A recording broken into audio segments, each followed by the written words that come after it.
Hello મિત્રો, આજના નવા વિડીયોમાં તમારું સ્વાગત છે। આજે આપણે વાત કરીશું જે મગફળીના ટેકાના ભાવનું જે ઓનલાઈનનું અરજી ફોર્મ છે એ તમે કઈ રીતે ભરશો એના વિશે હું તમને વિડીયોમાં વિગતવાર સમજાવવાનો છું। અને એની અંદર જે ડોક્યુમેન્ટ છે તે આધાર કાર્ડ, બેંકની પાસબુક અને જમીનના જે 7-8 બારના જે ઉતારા જરૂર પડવાની છે।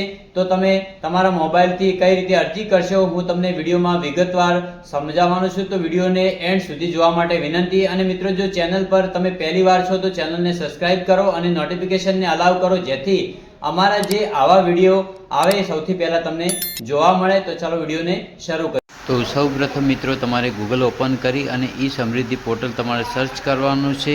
ઈ સમૃદ્ધિ પોર્ટલ જ્યારે તમે સર્ચ કરશો એટલે જે ફર્સ્ટમાં લિંક આવે છે ઈ સમૃદ્ધિની, એના પર તમારે ક્લિક કરવાની છે। એના પર ક્લિક કરશો એટલે તમારી સામે એક નવું પેજ ઓપન થઈને આવી જશે આ રીતે ઈ સમૃદ્ધિનું। જો તમે ફર્સ્ટ ટાઈમ અને રજિસ્ટ્રેશન કરતા હોય તો મિત્રો, અહીંયા આગળ જે ફાર્મર રજિસ્ટ્રેશનનો જે ઓપ્શન આપેલો છે એના પર તમારે ક્લિક કરવાની છે। જેવી તમે ફાર્મર રજિસ્ટ્રેશન પર ક્લિક કરશો એટલે ફરીથી એક બીજું પેજ તમારી સામે ઓપન થઈને આ રીતે આવી જશે। અહીંયા આગળ તમારે ફાર્મર રજિસ્ટ્રેશન કરવાનું છે। અહીંયા આગળ ફર્સ્ટમાં જે મોબાઈલ નંબરનો ઓપ્શન આપેલો છે ત્યાં આગળ તમારો મોબાઈલ નંબર નાખવાનો છે અને મોબાઈલ નંબર નાખ્યા પછી એની નીચે જે કેપ્ચર આપેલો છે કેપ્ચર નાખવાનો છે। કેપ્ચર નાખી અને કેપ્ચરની બાજુમાં જે રાઇટ ટિક માર્ક આપેલું છે એના પર ક્લિક કરવાની છે। ક્લિક કરશો એટલે તમારા મોબાઈલ નંબર પર એક ઓટીપી જનરેટ થશે। એ ઓટીપી તમારે આ વેરિફિકેશનની નીચે જે બોક્સ આપેલા છે 6, એની અંદર જે તમારા અંદર ઓટીપી આવ્યો છે એ આ બોક્સની અંદર તમારે ટાઈપ કરી દેવાનો છે। એના પછી લોગિન પર ક્લિક કરવાની છે। એના પર ક્લિક કરશો એટલે તમારું રજિસ્ટ્રેશન સક્સેસફુલ થઈ જશે અને નવું જે પેજ છે એ આ રીતે તમારી સામે આવી જશે। અહીંયા આગળ તમારે ફાર્મર ડિટેલ ફિલ કરવાની છે, એટલે અહીંયા આગળ તમારા આધાર કાર્ડની અંદર જે તે તમારું નામ છે એ અહીંયા તમારે ફિલ કરવાનું છે। તો મિત્રો, ફર્સ્ટમાં અહીંયા એન્ટર યોર નેમ, તો તમારા આધાર કાર્ડમાં જે તમારું નામ છે એ તમારે અહીંયા તમારે ફિલ કરવાનું છે। પછી તમારો જે મોબાઈલ નંબર છે એ અહીંયા ઓટોમેટિક શો થઈ જશે। એની નીચે વિથ આધાર નંબર, તો તમારો જે આધાર કાર્ડ નંબર છે એ જે બોક્સ આપેલું છે આધાર કાર્ડનું એની અંદર તમારો આધાર કાર્ડ નંબર નાખી અને આ વેરીફાઈનું જે ઓપ્શન આપેલો છે એના પર ક્લિક કરીને આધાર નંબર વેરીફાઈ કરવાનો છે। એટલું કર્યા પછી નીચે તમારું જે સ્ટેટ છે એ સ્ટેટ તમારે સિલેક્ટ કરવાનું છે। સ્ટેટ સિલેક્ટ કર્યા પછી તમારે તમારો ડિસ્ટ્રિક્ટ સિલેક્ટ કરવાનું છે। ડિસ્ટ્રિક્ટ સિલેક્ટ કર્યા પછી તમારો જે તાલુકો છે એ તાલુકો સિલેક્ટ કરવાનો છે અને તાલુકો સિલેક્ટ કર્યા પછી વિલેજની અંદર જે તમારું ગામ, વિલેજ એટલે ગામ તમારું સિલેક્ટ કરવાનું છે અને એટલું સિલેક્ટ કર્યા પછી તમારે થોડું સ્ક્રોલ કરીને નીચે આવી જવાનું છે। નીચે આવશો એટલે આ રીતે તમને ઘણા બધા ઓપ્શનો અહીંયા તમને જોવા મળશે। અહીંયા આગળ જે ગ્રાઉન્ડનટનો જે 5મા નંબરનો જે ઓપ્શન આપેલો છે એના પર તમારે એની આગળ જે બોક્સ આપેલું છે એમાં તમારે રાઇટ ટિક માર્ક કરવાનું છે। એના પછી થોડું સ્ક્રોલ કરીને ફરીથી તમારે નીચે આવવાનું છે અને અહીંયા આગળ જે બોક્સ આપેલું છે ત્યાં આગળ પણ તમારે રાઇટ ટિક માર્ક કરવાનું છે। રાઇટ ટિક માર્ક કરી અને સેવનો જે ઓપ્શન આપેલો છે એના પર તમારે ક્લિક કરવાની છે। સેવ પર ક્લિક કરશો એટલે આ રીતે ઓપ્શન આવશે। અહીંયા આગળ તમારે યસ પર ક્લિક કરવાની છે।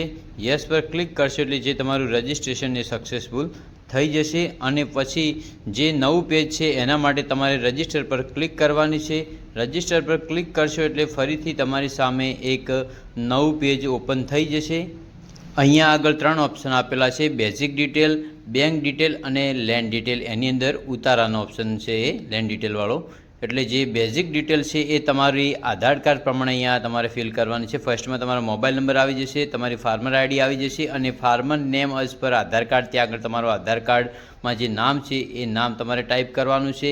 એના પછી જે આધાર નંબરનો ઓપ્શન આપેલો છે મિત્રો, ત્યાં આગળ તમારો જે આધાર નંબર છે એ નંબર નાખીને વેરીફાઈ કરવાનું છે। આધાર વેરીફાઈ થાય એના પછી ફાધર નેમની અંદર તમારા ફાધરનું નામ એટલે કે પિતાનું નામ નાખવાનું છે અને પછી ફાર્મર કેટેગરી પર તમારે ક્લિક કરવાની છે। એટલે તમારી જે તે કેટેગરી છે ફાર્મરની, સ્મોલ હોય કે સેમી, મીડિયમ, લાર્જ જે હોય તે તમારે અહીંયા સિલેક્ટ કરવાની છે।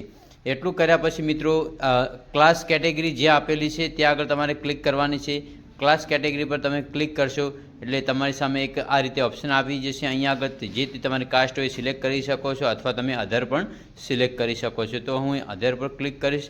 અધર પર ક્લિક કરતાની નીચે જેન્ડરનું ઓપ્શન આપેલું છે, ત્યાં આગળ તમે લેડીઝ કે જેન્ટ્સનું જે તે ફોર્મ ભરતા હોય, મેલ હોય ફિમેલ હોય જે તે હોય એ તમારે ત્યાં આગળ સિલેક્ટ કરવાનું છે. અને પછી ડેટ ઓફ બર્થનો ઓપ્શન છે, એટલે કે તમારી જન્મ તારીખ. તો અહીંયા આગળ તમારી જે તે જન્મ તારીખ છે એ તમારે અહીંયા આગળ સિલેક્ટ કરી લેવાની છે.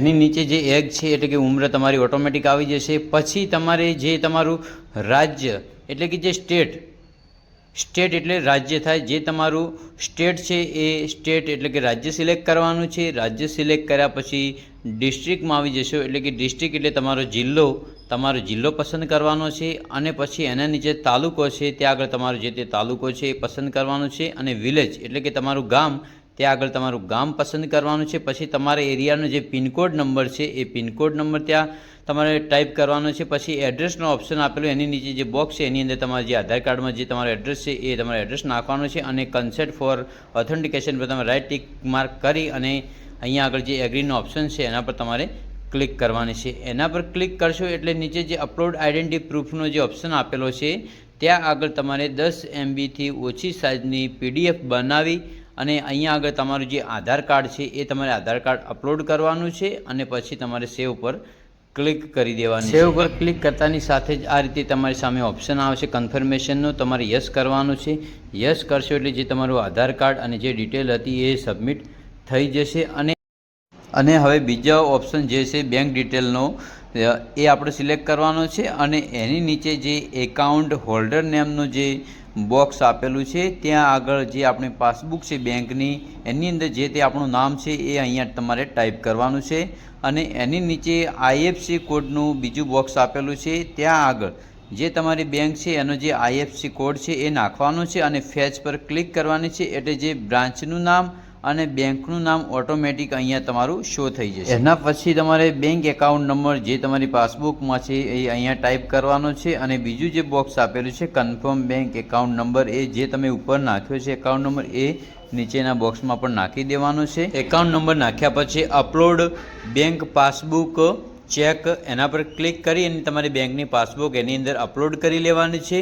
અને તમે જ્યારે બેંકની પાસબુક અપલોડ કરો છો એની નીચે સબમિટનો ઓપ્શન આવે છે, એના પર ક્લિક કરવાનું છે. એટલે તમારી જે બેંકની ડિટેલ છે એ સબમિટ થઈ જશે. અને સબમિટ થયા પછી જે આપણો ત્રીજો ઓપ્શન છે જે ઉતારાનો એટલે કે લેન્ડ ડિટેલ છે, જે એ લેન્ડ ડિટેલ જે છે તમારે એ એમાં ફિલ કરવાની રહેશે. તો આપણે ત્રીજા ઓપ્શન પર જઈએ. તો ત્રીજો ઓપ્શન જેવો આપણે ઓપન કરશું એટલે ફાર્મર ID તમારી ઓટોમેટિક આવી જશે ફર્સ્ટમાં. પછી એની નીચે જે તમારું નામ છે આધાર કાર્ડ પ્રમાણે એ આવી જશે. પછી તમારો મોબાઈલ નંબર આવી જશે. અને પછી જે તમારો આધાર કાર્ડ નંબર છે એ પણ ત્યાં આવી જશે. પછી તમારે સ્ક્રોલ કરીને થોડા નીચે જવાનું છે, એટલે અહીંયા આગળ તમારે જે સ્ટેટ એટલે કે તમારું જે રાજ્ય છે એ સિલેક્ટ કરવાનું છે. પછી તમારો ડિસ્ટ્રિક્ટ એટલે જે જિલ્લો છે એ સિલેક્ટ કરવાનો છે. પછી તમારો તાલુકો સિલેક્ટ કરવાનો છે. પછી વિલેજ એટલે જે તમારું ગામ છે સિલેક્ટ કરવાનું છે. એની નીચે તમારા જમીનનો જે સર્વે નંબર છે એ સર્વે નંબર ટાઈપ કરવાનો છે. પછી એના નીચે ખાતા નંબરનો ઓપ્શન છે, ત્યાં આગળ તમારો જે ખાતા નંબર છે એ તમારે ત્યાં ટાઈપ કરવાનો છે. અને એની નીચે ઇન્ડિવિડ્યુઅલ એરિયા હેક્ટર, તો તમે ખાતા નંબર સર્વે નંબર નાખશો એટલે ઓટોમેટિક ત્યાં આગળ તમારો જે એરિયા છે એ અહીંયા શો થઈ જશે. પછી લેન્ડ ટાઈપનું જે ઓપ્શન છે ત્યાં આગળ તમારે ક્લિક કરવાની છે. અને જે ઓનરનો જે ફર્સ્ટ ઓપ્શન છે સિલેક્ટ કરી લેવાનો છે. અને એની નીચે જે એડનો ઓપ્શન છે ત્યાં આગળ પછી તમારે ક્લિક કરવાની છે. એડ પર ક્લિક કરતાની સાથે જ નીચે સબમિટનો એક ઓપ્શન શો થશે, ત્યાં આગળ તમારે ક્લિક કરવાની છે. સબમિટના ઓપ્શન પર ક્લિક કરશો એટલે તમારી જમીનના જે 7-8 બારના ઉતારા છે એની PDF બનાવીને અપલોડ કરી દેવાની છે. એ તમે તમારું ફોર્મ ભરી શકો છો. જય હિન્દ, જય ભારત.